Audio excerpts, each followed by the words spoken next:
Essa é a minha segunda COP. No ano passado, na COP27 no Egito, a coalizão Clima de Mudança veio pela primeira vez para a COP com a delegação própria. Nos últimos 4 anos, a gente teve o pavilhão do Brasil Climate Action Hub. Então, tinha uma organização de sociedade civil para propor eventos com muito mais abertura. Esse ano, no qual a gente tem um entendimento de que não é necessário mais fazer esse contraponto ao governo e o pavilhão do Brasil vira um pavilhão único, surpreendentemente, a juventude não teve eventos aprovados de forma oficial. Bem, bom dia a todos. Eu queria dizer, em nome do presidente, que o presidente Lula está encerrando hoje, então, a participação nesse segmento de alto nível, no segmento de chefes de Estado, da participação brasileira na 28ª Conferência dos Estados Partes do Acordo Quadro de Mudança Climática da ONU.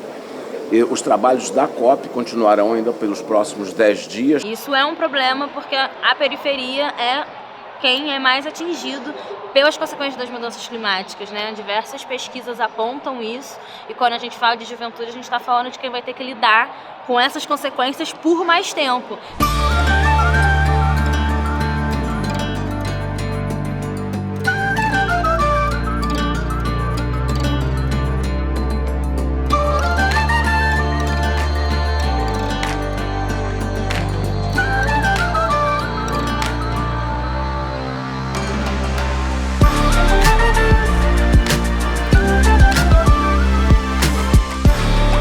Vocês viram o meu discurso inicial, era tentando mostrar que nós temos que fazer uma combinação da questão ambiental com a mudança governamental.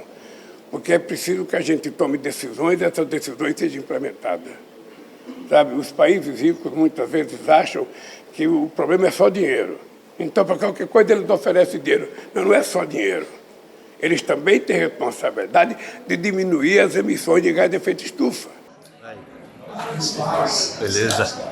Senador, em relação às demandas da sociedade civil, que foi uma pauta aqui do governo Lula e uma pauta do senhor, eu tenho certeza, como é que o senhor vê a participação e essa integração do governo com a sociedade civil aqui na COP? Bom, primeiro essa é a conferência do clima em que o Brasil voltou. Se nós olharmos em perspectiva o que foi a participação brasileira nos últimos 4 anos, nós lembramos a condição lamentável de pária que nos foi relegada. Eu sou de ler discursos, mas esse aqui ficou tão bom que eu não vou dispensar.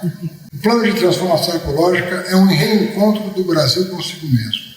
É o Estado brasileiro a serviço da sociedade, mobilizando o que há de melhor em nós para superar uma pesada herança colonial de exclusão social, destruição ambiental e subordinação internacional. É o Brasil tomando consciência de si mesmo e decidindo construir um futuro diferente, em que a prosperidade, a justiça social e a preservação ambiental andem de mãos dadas. Eu tenho dito que não existirá nenhum país do mundo em condições de oferecer ao planeta a quantidade e as variáveis de opção de energia limpa como o Brasil pode oferecer.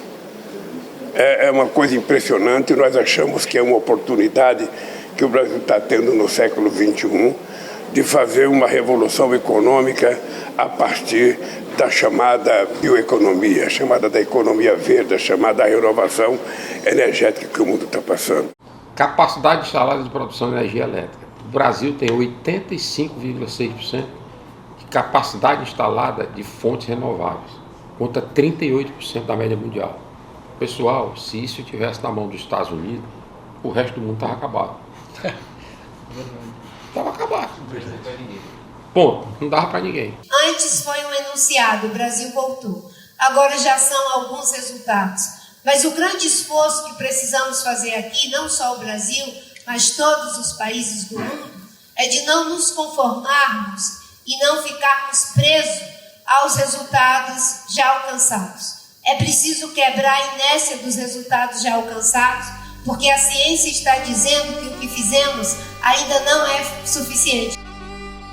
Desde o século XVI, a colonização e as navegações portuguesas conectaram o Brasil à África e ao mercado europeu num processo de pilhagem para a produção de matérias-primas. Engenhos de açúcar foram estabelecidos às custas de fatias da Mata Atlântica.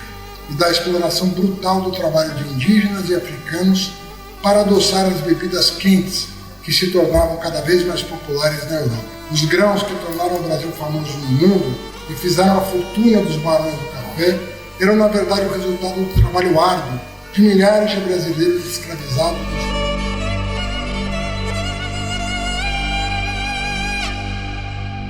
Então, muitos dos jovens que estão aqui, que se organizaram, né, para ocupar esse espaço, que escreveram eventos, inclusive o próprio Longe do Clima, não teve seu evento aprovado. Então, a gente não está nos grandes espaços na hora que a visibilidade chega, na hora que as autoridades estão prestando atenção. A participação da juventude periférica dentro da pauta climática, dentro dos espaços de decisão, é inclusive para incentivar que certos assuntos, que às vezes são tratados como coisas que podem ficar para depois, então é para falar agora, é para pensar sobre isso agora.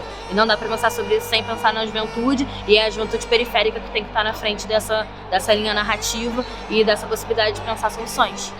Ótimo, obrigada.